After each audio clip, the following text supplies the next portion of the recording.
Hi there, sewists. I'm Mary Rose, and today I want to give you an in-depth review of my serger, the Juki MO654DEN. I've been using this serger weekly for almost a year now.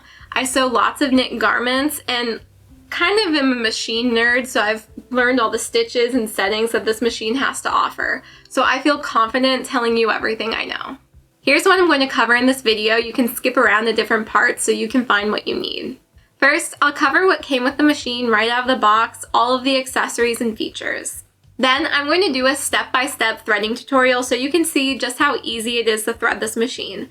And then I'll show you the stitch quality and what different types of stitches this machine can do on different thicknesses and different fabrics. Of course, I'll discuss the price and my own personal opinion of the machine and how it contrasts my previous machine, the Brother 1034D.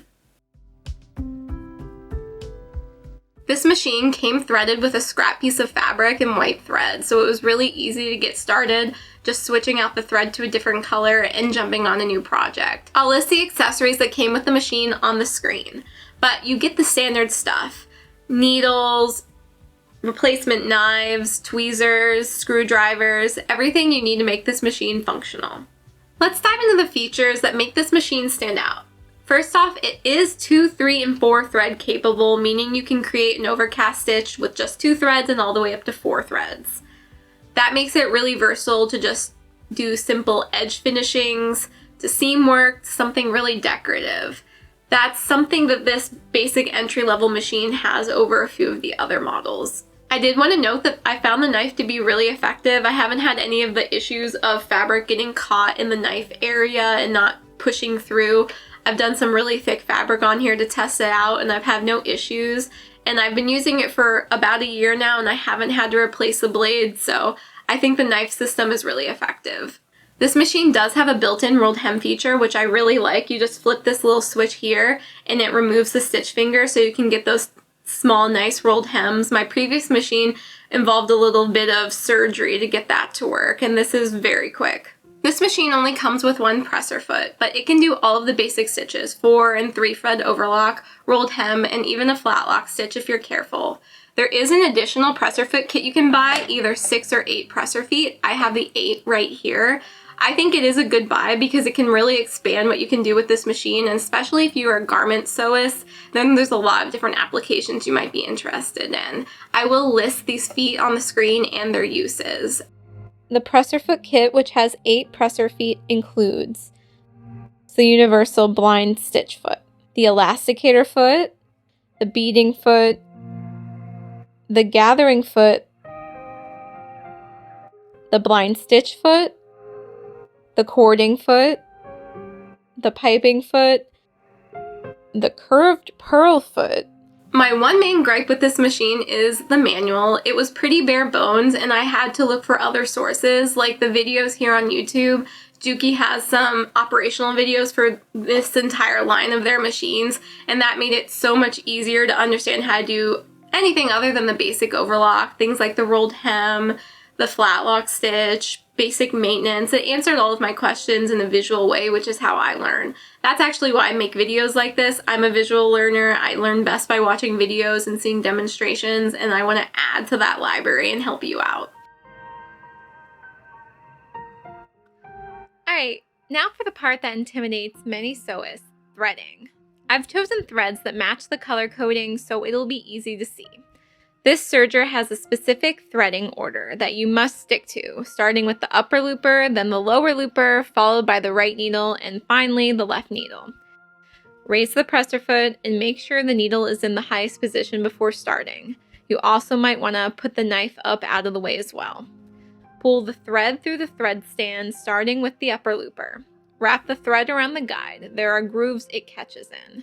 Then follow the colors, catching the thread where it's designated by the color dots. When I pull the thread around the tension dial, I like to floss it to ensure it's secured. Now going inside the machine, it's just the same. Just catch the thread into the color designated spots.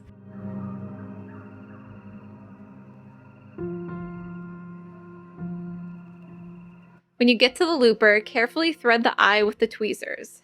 Then pull the thread back under the presser foot. Now we're going to thread the lower looper, starting at the stand, pulling it through to the tension dial and below.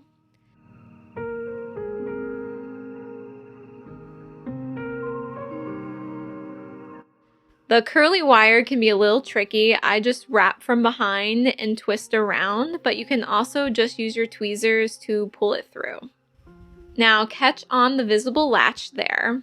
Press the lever down to thread the second groove.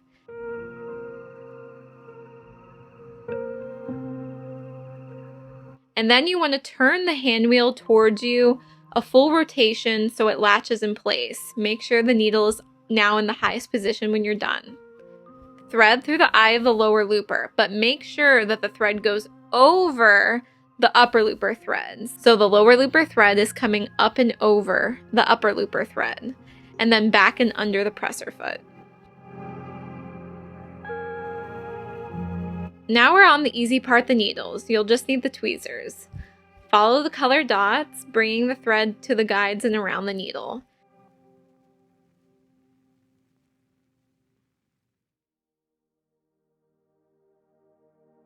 Threading the eye can be a little difficult, so if you have a threader, definitely use it. I just take it slow with my tweezers.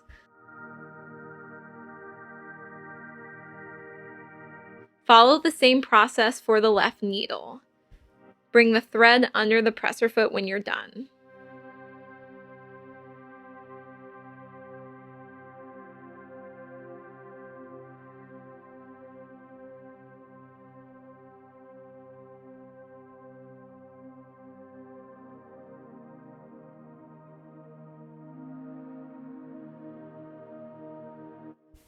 When you're finished, turn the machine on and try a chain stitch. If the machine doesn't chain, cut the threads and start again.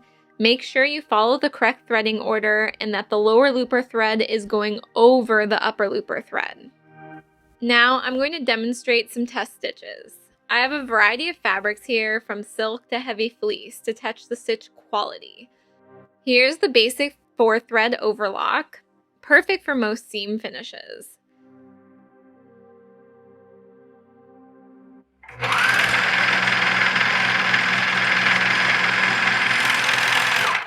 And then we'll switch to the 3-thread overlock. This is great for just finishing edges. Next, I'll show you the rolled hem.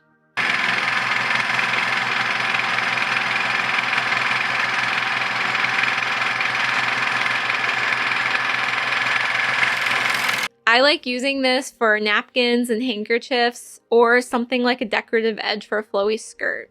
Recently, I used this on my Ren Fair dress.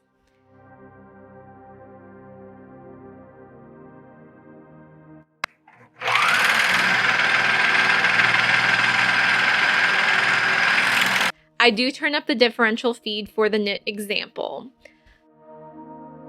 And lastly, for you adventurous sewists, I'll demonstrate the flatlock stitch. This is just a decorative flatlock on a single piece of fabric, but you can also use this stitch as a hem stitch.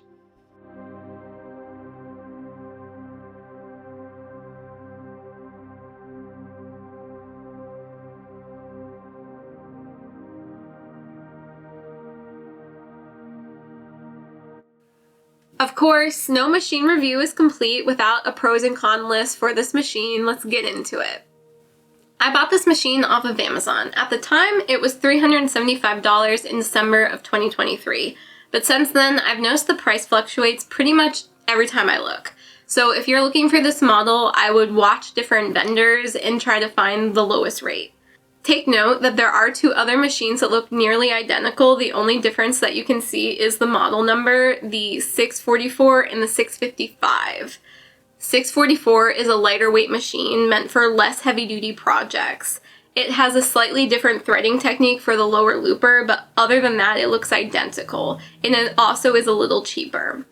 And the 655 has 5-thread capabilities, which means you get an additional chain stitch to the 4-thread overlock, which if you're looking for is really nice, but it is a little bit more expensive than this machine. This machine is right in the middle, and I think it is the best all-purpose machine out of the 3 models. I I think my favorite pro for this machine is just how quiet it is. I'll insert a clip of how loud it is here.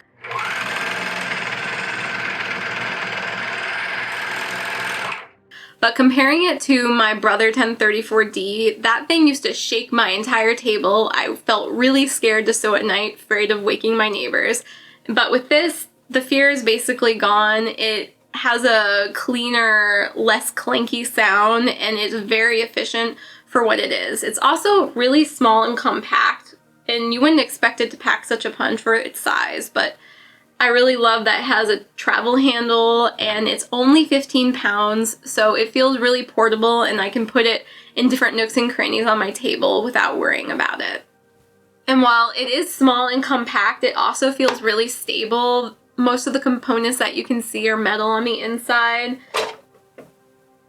And I think the only plastic parts are the exterior. The machine is also quite easy to clean. Not just the front, but the side panel opens up, and so you can shine a light in there and see every single nook and cranny in this machine and get out all of the lint. I have a good time cleaning this machine compared to my old machine, which was quite the headache, but I feel like you can get everything out of this machine without a worry. One potentially major con for this machine is there is no free arm, so if you're smalling small delicate items, dolls' clothes for children, and you really want to sew small things in the round, that can be more difficult. I have sewn plenty of things in the round without any issue, but it's something to consider.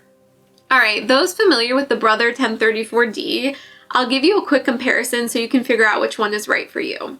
I feel like the functionality, the basic stitch quality of the machines are very similar. What you can do with one, you can pretty much do with other, although I want to note that the additional presser feet on this machine make this machine a lot more capable in terms of the quantity of things it can do compared to the Brother, but that is an additional cost. One major difference though in function is this machine has 2 thread capabilities with a stitch converter, so if you want to sew really fine gauzy fabric and put a really delicate 2-thread edge on it, this machine will give you that function. My Brother machine, after 8 years of never needing a service, did eventually die. It took a tumble off of my table and seized internally, and I didn't want to pay a service fee, which is practically the cost of a new serger, so I upgraded a little bit and got the Juki after a little bit of research. I love my Brother. It was a good machine that lasted me 8 years without any problems. It had pretty good stitch quality, and it was really good at just doing the basic overlock stitches. When I tried to do other stitches like rolled hem and flatlock stitches, I did run into some issues.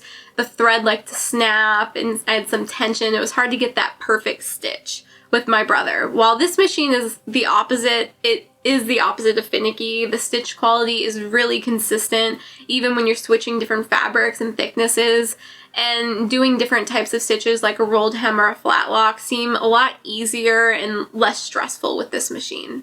I've noticed that typically the Brother 1034D machine is around $100 cheaper than this machine, but that does vary a lot. I'm mostly looking online.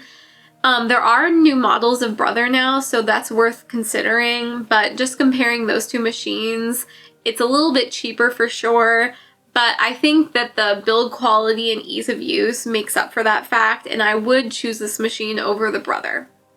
If you own a Brother 1034D or you're thinking about owning one, I did want to mention I did make a Skillshare class based on that machine, entire owner operation manual, threading, cleaning. Everything you need to know about operating that machine is in that Skillshare class. I will put a link in the description below so you can check it out if you're interested. Alright, to wrap this up, the Juki MO654DEN has a lot going for it. It's quiet, sturdy, reliable, and produces really beautiful stitches. I think it's great for a go-getter beginner who really wants to take a hands-on approach learning how to use every feature of their machine, or a seasoned sewist who just wants a really reliable, non-expensive serger and they don't mind threading it themselves. I hope you found this video helpful in deciding whether or not you want this machine. If you have any questions or any other topics you'd like to discuss, please drop a comment below. And to help my channel out, please like and subscribe for more sewing content. Until next time, happy serging!